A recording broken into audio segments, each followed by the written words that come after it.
그러면은 조던 2에 이어서 이제 조던 3.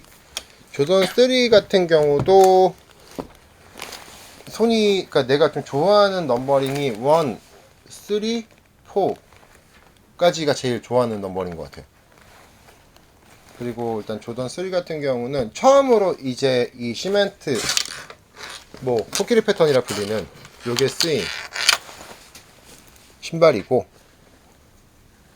사실 이제 원래 이런 형태의 신발을 학창시절에 오히려 난 조던 3 관심 별로 없었어. 이게 조던 4를 신어보고 나서부터 이제 조던 3도 뭔가 큰 차이는 없잖아. 근데 또 미묘하게 또 그 쉐입도 달라서 그거의 개량 버전이니까 이게 제일 손이 많이 간 건 조던 4인 것 같은데, 이 3 같은 경우도 이 블랙 시멘트랑 위저드 컬러라고 하는 흰파, 빨간색, 그 뭐지? 무슨 레드라 그러지? 파이어레드? 파이어레드 맞나? 그 올해 사람들 제일 기대하고 있는 거 복각돼서 나오는 그 컬러. 곧 나와요. 화이트 시멘트. 화이트 나도 우리는 슬램이라고 불렀어. 슬램 그때. 88. 맞아. 슬램 88이라고 슬램 불렀지. 88. 88년도에 마이클 조던이 이제 그 덩크슛 콘테스트에서 그 신발을 프리드로 라인에서 점프를 해갖고 유명한 덩크를 성공을 그렇지. 시켜서, 그래서 이제 프리드로 라인이라고 하는 모델도 존재해. 그건 이제 아웃솔이 화이트 시멘트에 아웃솔이 클리어 솔로 된 거, 또 그런 모델도 존재하는데, 이번에 화이트 시멘트가 발매를 해. 나도 사실 그건 살 생각이야. 이거 같은 경우에는 굉장히 나는 개인적으로 이게 기념비적인 거라고 생각하는 게 뭐냐면, 조던 시리즈 2탄이 완전히 그냥 그런 식으로 갔잖아.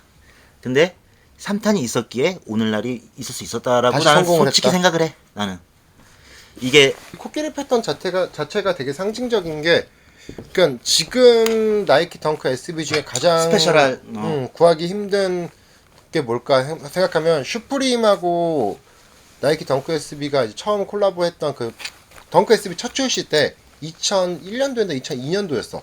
그 당시 덩크 SB 슈프림 콜라보 모델이 바로 이 조던 3를 오마주로 한 그렇지.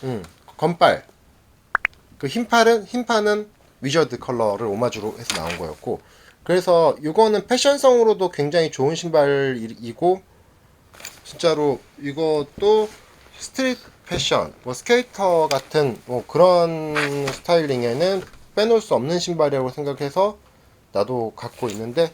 그리고 또 최초의 그 이거 에어가 외장형 외장형 에어. 외장형 에어가 처음으로 나온 신발이기도 하고, 그래도 갖고 있으면 좋은, 실제로 많이 신기도 하고. 애들 시키기도 좋겠다. 퉁퉁해가지고. 목도 많이 안 제아가 이거 위저드 컬러 되게 잘 신고 있어갖고, 나중에 굳이 뭐 또 신발 사줄 거거든 조던 3나 4로 사달라 하더라고. 이게 신기 편하니까. 끈 넓게 해갖고 이렇게 신기 편하니까. 그리고 원래 일단 딱 보면은 직관적으로 올드스쿨하잖아. 올드스쿨하고 진짜 멋있잖아. 멋있어. 근데 어떻게 보면 이거에서 이제 조금씩 이거를 베이스로 좀 발전된 게 조던 4라고 생각을 하면은 그 조던 4도 완벽한 디자인이지만 조던 4를 좀 약간 미니멀하게 다시 역으로 생각해 보면은 조던 4에 약간 좀 미니멀한 약간 그런 느낌도 나니까. 그럼 요것도 좀 총장이 이제 좀 긴, 아무래도 요런 좀 뚱뚱한 신발들은 여기 총장을 딱 맞춰 입는 것보다는 조금 긴 거를 입어서 약간 우그르하게 입는 게 좀 멋있는 것 같아서. 나도 같은 맥락으로 반스 하프캡이라든가 약간 이렇게 입구가 퉁퉁하잖아. 그런 느낌으로 신는 것 같아. 나는 개인적으로 좀 궁금한 게 이 에어조던 시리즈라는 거를 처음 알았던 게 그 당시에 이제 월간지 같은 거 보잖아. 소년중앙, 뭐 새소년 막 이런 거 보잖아. 소년중앙에도 혹시 약간 수영복 사진 같은 거 있었을 때? 아니 없었어.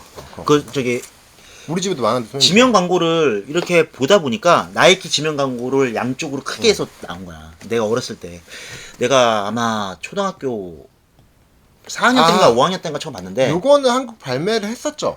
정식 발매가.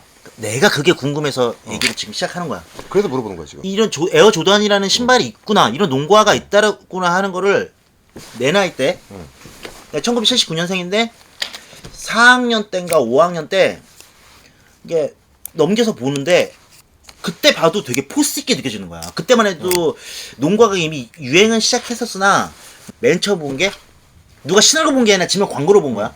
조던 7에 검정색에 빨간 색깔, 보라 색깔이 살짝 섞여 있는 그 색깔이었어. 그 명칭을 모르겠는데 그거를 대대적으로 광고를 하더라고.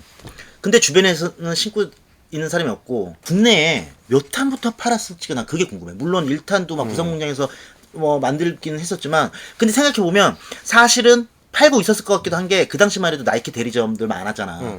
대리점들 그 사장님들이 그 오더 시트 뭐 발주 이런 거 하기 나름인 거잖아. 그러니까 자기네가 오더할 것만 거기다 발주를 하는 거지. 그러다 보니까 어렸을 때도 이렇게 패션용으로 이제 접근해서 신으려고 조금이라도 멋있는 거 신으려고 생각을 했을 때 멋부릴 나이 되고 그랬으면은 동네에도 나이키 매장 많은데 그러니까 수시로 찔러 보는 거야. 언제 뭐가 들어올지 모르니까. 그리고 그 당시엔 형 옛날에 그 동네 말고 문정동이나 아 보물도 많았지. 이태원, 이태원 나이키. 그 얘기를 하려고 그랬어. 어. 이태원 매장이 좀 끝내주는 거 많았어. 그러니까 뭔가 있어서 항상 가면. 진짜 가면 뭐 되는 게. 그러니까 이게 원래 멀티샵에서 만약에 40짜리야. 이태원 가면 10만 원에 살 수가 있는 거야. 그런 게 있었어. 사이즈가 이거 하나밖에 없대, 사장님이. 근데 그게 구라가 아니었던 거예요, 그 사장님도. 나는 지금 여러분한테도 진짜 여쭤보고 싶은데 나이키 매니아 분들 많으실 테니까 난 내가 진짜 몇 년째 지금 궁금해하고 있는 거거든. 과연 우리나라에서 남해 하시는 분은 우리 거 안 볼 것 같은데? 그러니까 어쨌거나 나이키 좀 잘하시는 고수분들 나는 진짜로 사실 글도 써가지고 질문글도 올려본 적 있었어.